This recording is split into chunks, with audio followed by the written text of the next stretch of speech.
বাংলার এক শান্ত গ্রামে বসবাস করত গোপাল নামে এক কৃষক। সে সারাদিন মাঠের কাজবাজ করত, আর তার গৃহস্থলীর কাজকর্ম সমস্তই তার স্ত্রী দেখত, আর তার মা সারাদিন শুয়ে বসে দিন কাটাতো। কৃষকের মা তার স্ত্রীকে একদমই সহ্য করতে পারত না, আর তাকে ভালোবাসতো না। কি রে গোপাল, এত সকাল সকাল তুই ডেকে পাঠালি? কোনো দরকারি কথা আছে নাকি? না গো মা, সেরকম দরকারি কোনো কথা নেই, তবে কাল সকাল সকাল আমাকে একটু কলকাতায় যেতে হবে, ওই জন্যই তোমাকে সেই খবরটা দেব বলে তাড়াতাড়ি ডাকলাম। কালই যাবি বাবা? কদিন বাদে গেলে ভালো হতো না? আসলে আমার শরীরটা তো ভালো না, ওই জন্যই বলছিলাম। তুমি এত চিন্তা করো না তো মা, কমলা তো বাড়িতেই আছে, ও তোমার ঠিক দেখাশোনা করে রাখবে। আমাকে কাল যেতেই হবে, না গেলে ব্যবসায় খুব লস হয়ে যাবে। হ্যাঁ গো, তুমি নিশ্চিন্তে যাও, আমি মার ঠিক খেয়াল রাখবো, তুমি অত চিন্তা করো না।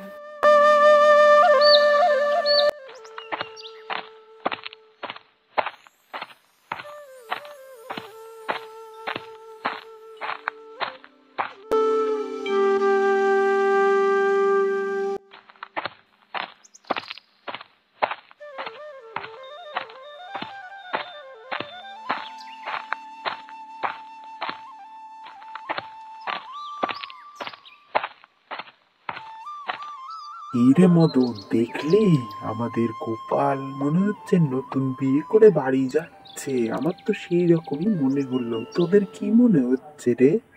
আমারও তো তাই মনে হচ্ছে যে নতুন বউ নিয়ে যাচ্ছে। ওর মা তো ওর আগের বউকে একদম দেখতেই পারে না। দেখ আবার ওদের বাড়ি এই বউ নিয়ে কি তাণ্ডব শুরু হয়।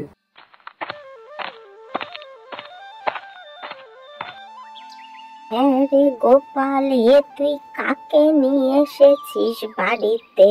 মা, ও হলো হেমলতা, আমি ওকে বিয়ে করেছি, সেই কারণেই আমি তাড়াহুড়ো করে কলকাতায় গিয়েছিলাম। ওর বাবা খুব অসুস্থ ছিল, আমাদের মধ্যে বেশ অনেক দিন ধরে একটা সম্পর্ক ছিল, তাই আমরা বিয়ে করে নিয়েছি। তা ভালো করেছিস বাবা, তোর বড় বউ তো মোটেই আমার খেয়াল রাখে না। তোর এই বউ মনে হচ্ছে আমাকে খুব আদর যত্ন করবে। হ্যাঁ মা, আপনি একদম চিন্তা করবেন না, আমি আপনার সব সময় খেয়াল রাখবো আর সেবা যত্ন করবো। দাঁড়াও, আমি বড় বৌমাকে একটু ডাকি। কমলা, ও কমলা, কই গেলে? গোপাল বাড়ি ফিরে এসেছে, তাড়াতাড়ি বাইরে এসো। অন্যদিকে কমলা রান্নাঘরের কাজবাজ করছিল। হ্যাঁ মা, যাই।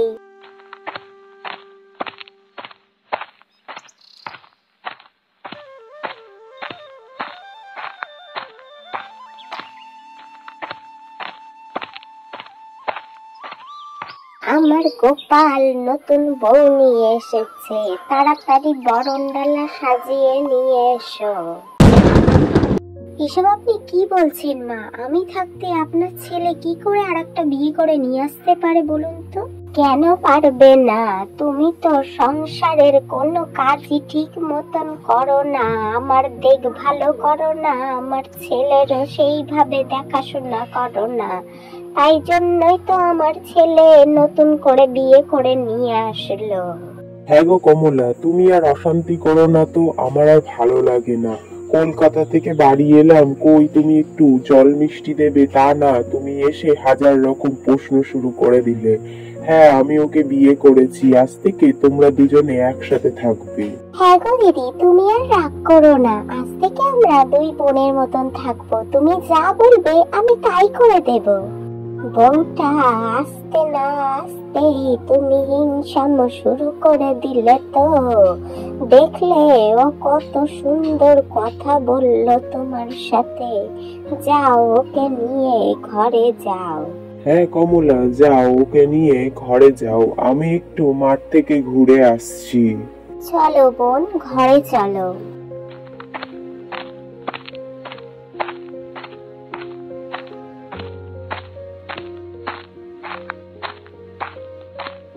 এই যে, এইটা হচ্ছে তোমার ঘর। আচ্ছা, তোমার নাম কি? আমার নাম হেমলতা। আচ্ছা, তাহলে আজ থেকে তোমাকে আমি ছোট বলে ডাকবো। তুমি তাহলে এখন একটু বিশ্রাম নাও। অনেক দূর থেকে এলে, আমি যাই রান্নাঘরের দিকে। কি রান্না করতে হবে সেটাও তো আবার দেখতে হবে। না না দিদি, আমাকে বিশ্রাম নিতে হবে না, আমি একদম ঠিক আছি। চলো তোমার সাথে রান্নাঘরে যাই। কি কি রান্না করতে হবে আমাকে একটু দেখিয়ে দিও, আজ আমি তোমাদের রান্না করে খাওয়াবো। না না ছোট, তোকে আজ কিচ্ছু করতে হবে না, তুই আজকের দিনটা বিশ্রাম নে। দেখলি তো মাঠে যাওয়ার সময় ও আমাকে বারবার বলে গেল তোকে বিশ্রাম নেওয়ার কথা। আবার যদি বাড়ি এসে দেখে তুই রান্নার কাজবাজ করছিস তাহলে খুব রেগে যাবে। আচ্ছা ঠিক আছে দিদি, আজ তুমি বললে আমি শুনে এলাম, কিন্তু কাল থেকে আমি তোমার কাজে সাহায্য করব। তাহলে তুই বিশ্রাম নে, আমি যাই রান্নাঘরের দিকে।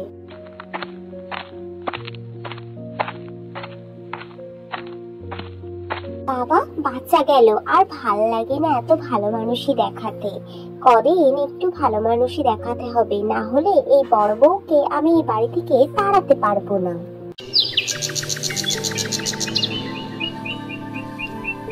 ছোট, সেই তুই সকাল সকাল উঠে রান্নাঘরে চলে আসলি, দেখিস মা এসে ঠিক বকাবকি শুরু করে দেবে।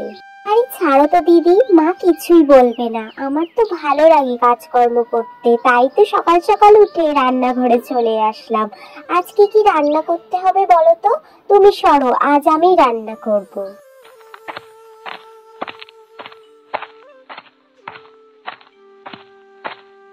কি গো ছোট বৌমা, তুমি এত সকাল সকাল রান্নাঘরে কি করছো? নিশ্চয়ই বড় বউ তোমাকে ডেকে নিয়ে এসছে এইখানে। যেমনি মেয়েটাকে দেখলো অমনি খোড়া হয়ে গেল। ওই যে মানুষ বলে না, ঘোড়া দেখলে খোড়া হয়, তা তোমার অবস্থাও তাই হয়েছে। এতদিন তো বাপু একা একা ভালোই রান্না বান্না করছিলে, এখন ওকে দেখে কি শুয়ে বসে খাওয়ার ইচ্ছা হয়েছে নাকি? না গো মা, তুমি ভুল বুঝছো, আমি ছোটকে অনেকবার বারণ করলাম রান্নাঘরে আসতে, ওই তো জোর করে এলো।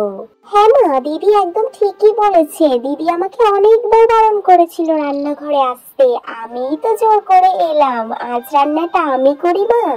না, তোমাকে কোনো রান্না বান্না করতে হবে না, তুমি নতুন বউ, চলো আমার সাথে গিয়ে ঘরে বসবে, এক্ষুনি চলে আসবে রান্নাঘরের থেকে বলে দিলাম। আচ্ছা ঠিক আছে মা, আর রাগ করবেন না, আপনি যান, আমি যাচ্ছি।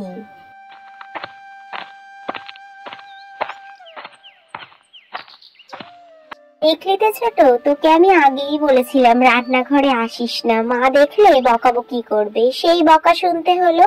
এখন যা, রান্না হয়ে গেলে আমি ঠিক ডাকবো। এদিকে হেমলতা রান্নাঘর থেকে এসে তার শাশুড়ি মার সাথে হাসি গল্প মজা শুরু করে দিল।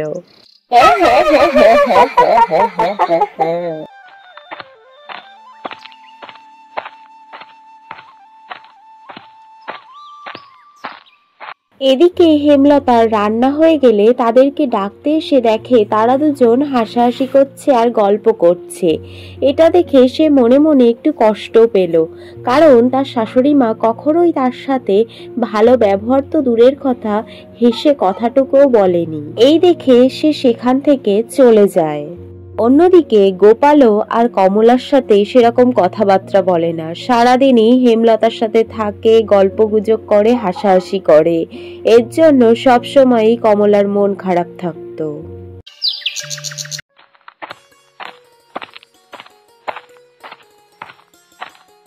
কি গো, তোমার জন্য আজ আমি একটু মাছ ভাজা বানিয়েছি, তুমি একটু খেয়ে বলো না কেমন হয়েছে।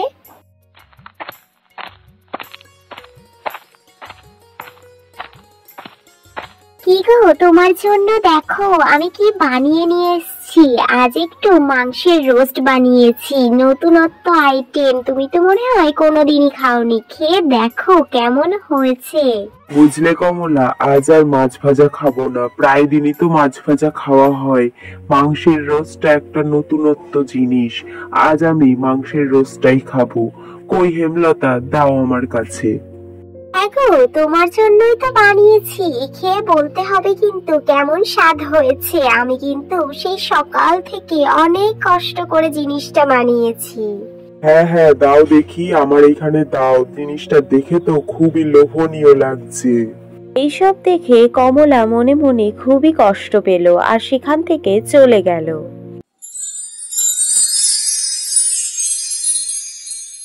অন্যদিকে সেদিন রাত্রিবেলায় গোপাল যে গুদাম ঘরে ধান রাখে সেখানে আগুন ধরে গেল, তার সমস্ত ধান পুড়ে গেল। মা গো, আমার সব কিছু শেষ হয়ে গেল গো, আমার সব কিছু শেষ হয়ে গেল, আর কিচ্ছু থাকলো না।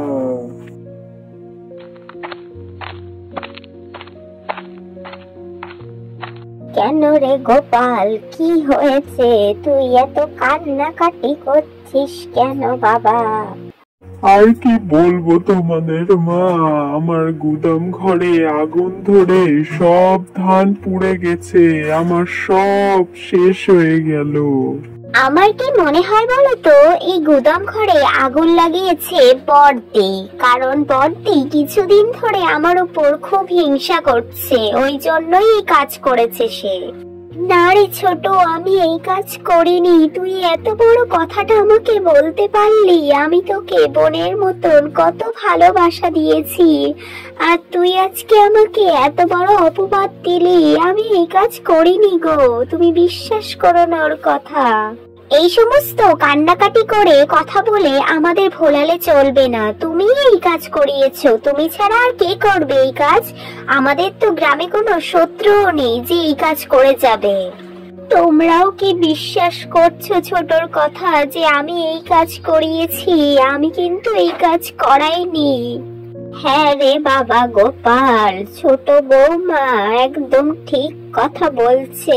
আমারও মনে হয় এই কাজ বড় বৌমাই করেছে। কদিন ধরে ওর আবভাব মোটে ভালো লাগছে না। আমার আর এই সমস্ত ভালো লাগছে না। আমার যা যাওয়ার সে তো চলেই গেছে, আর ভালো লাগছে না আমার।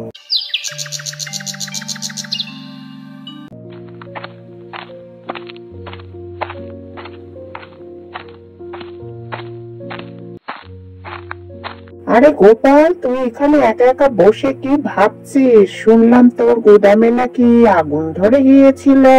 হ্যাঁ গো দাদা, তোমাকে আর কি বলবো দুঃখের কথা। এত কষ্ট করে সারা বছর ধরে ধান চাষ করলাম, আমার সঞ্চয় করা সমস্ত কিছু পুড়ে একদম ছাই হয়ে গেল। ওদিকে বাড়িতে তো মার ছোট বউ মিলে বলছে কাজ নাকি আমার বড় বউ করেছে। আমি যে কি করব কিছুই বুঝতে পারছি না দাদা। দূর পাগল, এই সমস্ত কোন সময় নিজেদের ঘরের লোকরা করে নাকি?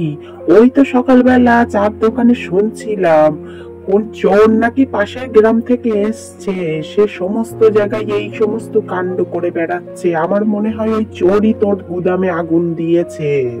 হ্যাঁ গো দাদা, তুমি ঠিকই বলেছ। আমিও মনে মনে ভাবছিলাম এই কাজ কমলা করতে পারে না। আমাকে এক্ষুনি বাড়ি যেতে হবে, কমলার কাছে ক্ষমা চাইতে হবে। হ্যাঁ রে, আর দেরি করিস না, তাড়াতাড়ি যা বাড়ি।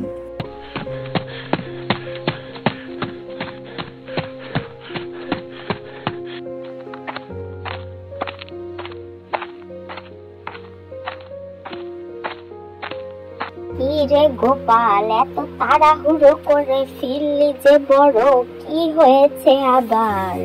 মা, আমাদের অনেক বড় ভুল হয়ে গেছে। কমলা কোথায়? ওকে তাড়াতাড়ি ডাকো। কেন, কি হয়েছে বাবা? কমলাকে ডেকে কি হবে, বল না আমাকে একটু। আহ মা, তুমি এত কথা বলো না, তুমি ডাকো আগে ওকে, তারপরে আমি সবটা বুঝিয়ে বলছি কি হয়েছে। বড় বৌমা, বড় বৌমা, কোথায় তুমি? তাড়াতাড়ি একটু এদিকে এসো, দরকার আছে। কি হয়েছে মা, এত ডাকাডাকি করছেন? কিছু দরকারি কথা বলবেন?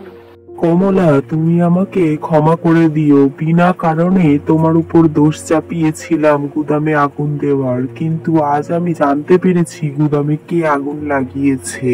এই তুমি কি বলছো? তুমি জানতে পেরেছো গুদামে কে আগুন দিয়েছে? কে সে? এই তো একটু আগে আমার সাথে হরিদাদার দেখা হয়েছিল। হরিদাদাই তো বললো পাশের গ্রামের কোন চোর নাকি এই সমস্ত কাজকর্ম করে বেড়াচ্ছে, ওই জন্যই তো আমি ছুটে বাড়িতে এলাম। দিদি, তুমি আমাকেও ক্ষমা করে দিও, বিনা কারণে আমি তোমার উপর দোষারোপ করেছিলাম। দয়া করে আমাকে ক্ষমা করে দিও। আরে তোমরা কি শুরু করেছো বলো তো? আমি তোমাদের কারোর কথায় কিচ্ছু মনে করিনি। আমি শুধু চাই আমরা সবাই মিলে একসাথে যেন হাসি খুশি ভাবে দিন কাটাতে পারি, আর কিচ্ছু আমি চাই না।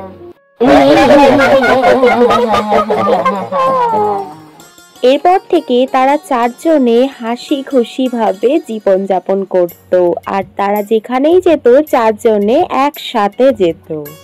আজকে তোমাদের জন্য প্রশ্ন থাকছে, গোপালের গুদাম ঘরে আগুন লাগার পর তার বাড়ির লোকেরা কার উপর দোষ দিয়েছিল?